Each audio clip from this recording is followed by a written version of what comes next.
देवी Bhagavatam Mahapuran doctor Kislay Pandey के साथ। इस भाग में इंद्रदेव ने मां परांबा का आवाहन किया, नियमित पूजन किया। मां प्रसन्न होके उनको वर देती हैं, जिसमें इंद्रदेव ये मांगते हैं कि मैं अपने शत्रुओं पर विजय प्राप्त करूं। मां कहती हैं ठीक है, आपके हाथों आपके शत्रु मारे जाएंगे। ये आशीर्वाद लेके फिर इंद्र का और भगवान विष्णु का दोबारा चिंतन होता है, जिसमें निर्धारित होता है कि साम नीति से वृत्तासुर को हम लोग मारेंगे।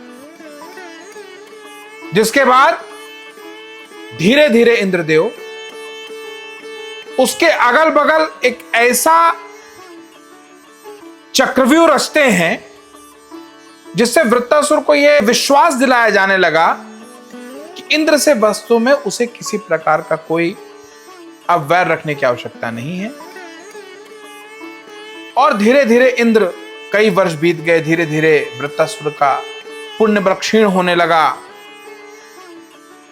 हालांकि वृत्तासुर के पिता उसे बताते रहते थे कि एक बार का शत्रु हर बार का शत्रु, जब एक बार किसी से शत्रुता हो जाए तो उससे मित्रता कभी नहीं हो सकती, ये हमेशा सनद रहे आपको। वृत्तासुर को लगा कि अरे पिताजी पुराने विचारधारा के हैं, क्या कह रहे हैं उसे सुना नहीं। बार बार कहते रहते थे कि शत्रु हमेशा शत्रु ही होता है, कितना ही वो मित्रता का जामा पहन के सामने आए।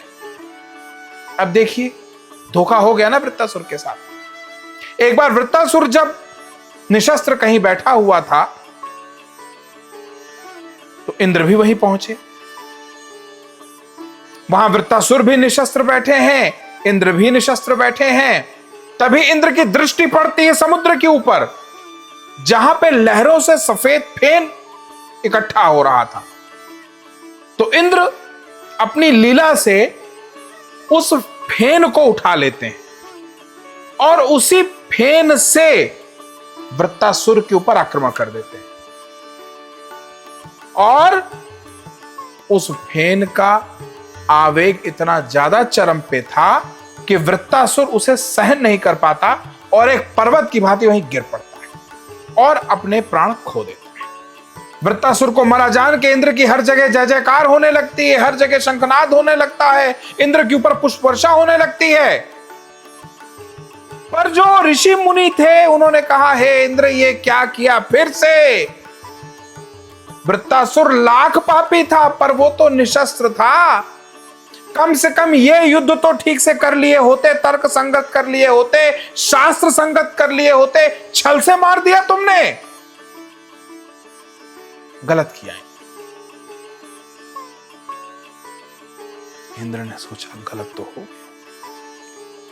एक पाप को अभी ठीक से मैं धो भी नहीं पाया था,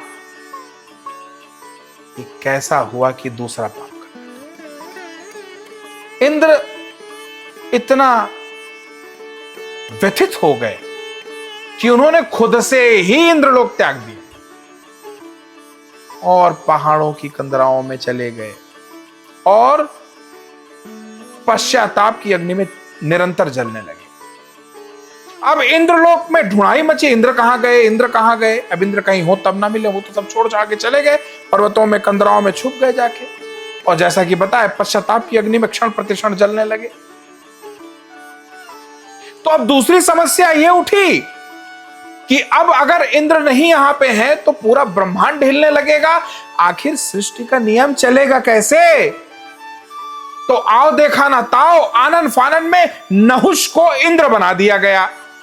नहुष बड़े धर्मात्मा प्रवृत्ति के थे और यही कारण था सभी देवताओं में आम सहमति बन गई और उन्हें इंद्र के पद पे बैठा दिया गया। पर वो कहते हैं ना कि नहीं को अस जन्मा जग माही, प्रभुता पाई जाई मद नाही।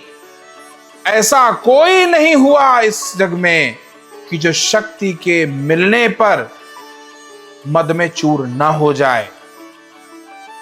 यही हुआ नहुष के साथ। जब नहुष इंद्र बने तो सब धर्मात्मा वगैरह सब भूल गए। उनको लगा अब तो हम इंद्र हैं, अब जो चाहे हम करें। और मतांध होके उन्होंने जो भी स्वर्ग की संपत्तियां थी, इंद्रलोक का जो भी ऐश्वर्य था, उनका दुरुपयोग शुरू कर दिया। अच्छा, यहां तक फिर भी ठीक था, पर इंद्र की जगह बैठे नहुष की बुद्धि भ्रष्ट तब हो गई जब उनकी दृष्टि पड़ गई शची पे, इंद्र की पत्नी पर, मूल इंद्राणी। और शची परांबा की अनन्य भक्त थी। उसने सिर्फ मां परांबा की ही आराधना की थी, क्षण प्रतिक्षण वो बस मां में लीन रहती थी। और शची बहुत कठोर पतिव्रता स्त्री थी। उसका तेज ऐसा था कि लोग उसकी पूजा करते थे। ऐसी पतिव्रता, ऐसी लक्षणों से युक्त इंद्राणी शची पे नजर पड़ गई नहुष की। नहुष ने संदेश भेजा कि इंद्र तो गए, तो हे सुंदरी तुम मेरा वरण करो। क्या तुम वहां किनारे बैठी रहती हो, मेरा वरण करो। देखो कितना सुंदर है स्वर्गलोक, कितना अच्छा है इंद्रलोक। आओ मेरे साथ बैठो, मुझे पति बनाओ, मेरी सेवा करो और मेरे साथ ये रस भोगो। नहुष ये भूल गए थे कि तुमसे पहले वही यहां की रानी थी। अब न जाने कितने युगों से वो सारा ऐश्वर्य भोग चुकी है। नहुष को तो लगा बस अब मैं ही हूं जो ये पूरा का पूरा साम्राज्य चला रहा हूं और मैं ही सारे सुख दूंगा शची को। शची के ऊपर पहले से ही बुरा समय आ गया था, पति गायब हो चुके थे। अच्छा, इंद्राणी जानती थी कि किस मना स्थिति से इंद्र गुजर रहे हैं, किस मना स्थिति का सामना कर रहे हैं क्षण प्रतिक्षण। तो एक तो पति विरह, दूसरा पर पुरुष की दृष्टि पड़ गई उनके ऊपर। एक बार, दो बार, तीन बार, कई बार संदेशा भेजा नहुष ने इंद्राणी को, शची को। इंद्राणी ने नहीं माना। उल्टा वो भाग के गई देवगुरु बृहस्पति के पास कि प्रभु अब रक्षा करिए, हमारे सम्मान की रक्षा करिए। ये तो धर्मात्मा नहुष को क्या हो गया है, बुद्धि भ्रष्ट हो गई इनकी। मुझे कह रहे हैं कि मैं उनको पति बनाऊं, वो परपुरुष हैं, उनको समझाए कोई जाके। देवगुरु बृहस्पति गए और उन्होंने नहुष को बताया कि देखिए जो आप कर रहे हैं इसे पाप कहते हैं और ये जघन्य पाप है। आपको इंद्र बनाया इसलिए गया है कि जो कर्तव्य है इंद्र का आप उनका निर्वहन करें। ये नहीं कि आप भोग लिप्सा में इतने अंधे हो जाएं कि आप इंद्र की पत्नी पर दृष्टि डाल दें। नहुष ने कहा कुछ नहीं, या तो शची को लेकर आइए या तो मैं अभी जबरन उठा लाऊंगा शची। बृहस्पति ने कहा तो बड़ी समस्या हो गई। उन्होंने शची को बताया ऐसी ऐसी स्थिति है और उन्होंने कहा कि आप चिंता ना करें देवी, इसका भी रास्ता निकलेगा।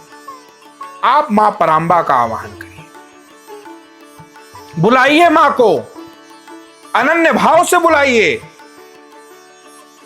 वो मां है। आप राजराजेश्वरी त्रिपुर सुंदरी मां परांबा देवी भगवती का आवाहन करिए। ऐसे न जाने कितने नहुष को वो एक क्षण में जला के भस्म कर सकती है। आप बुलाइए, वही करेंगे अब रक्षा। शची ने मां का आवाहन शुरू किया। मां प्रसन्न हुई और शची तो पुरानी भक्तिन थी मां की। वो हर समय मां मां मां मां मां मां जपती रहती थी। उसकी जो मनोस्थिति थी मां को पता थी। वास्तव में हर मां जानती है उसका बच्चा किस मनोस्थिति से निकल रहा है। आज के परिदृश्य में देख लीजिए, आपकी पत्नी, आपके पिता, आपके बच्चे, आपके दोस्त, आपके यार, जाने ना जाने मां समझ जाती है। आप बोले ना बोले, वो आपके आंख के भाव से ये समझ लेती है कि मेरा बेटा या मेरी बेटी इस समय किस कठिनाई से गुजर रहा है। वो बोले ना बोले, तो ये तो शरीरधारी मां की स्थिति है, तो वो तो वास्तव में परांबा हैं। हम लोग जीते मरते उन्हीं के गर्भ में हैं, तो उन्हें कैसे नहीं पता होगा। तो फिर प्रेम से बोलिए जय माता की।